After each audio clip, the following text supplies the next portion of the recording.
La notion d'égalité professionnelle désigne par convention l'égalité professionnelle entre les femmes et les hommes.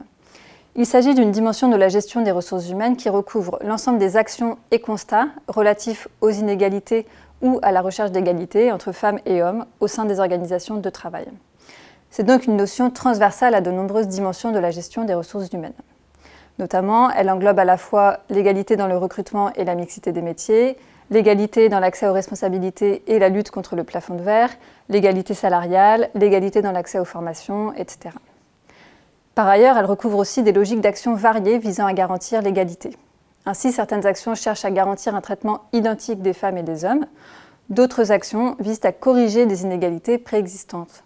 Ça passe soit par le fait de favoriser temporairement les femmes, ce que l'on appelle action positive, soit par le fait de mener des actions en amont, par exemple en mettant en place des partenariats avec les filières de formation pour tenter de féminiser les filières les plus masculinisées. Les entreprises françaises ont de nombreuses obligations en matière d'égalité professionnelle, notamment depuis la loi Roudy de 1983, la publication d'un rapport chiffré annuel sur la situation des femmes et des hommes, ou encore depuis la loi Génisson de 2001, la négociation triennale d'un accord avec les partenaires sociaux sur le sujet.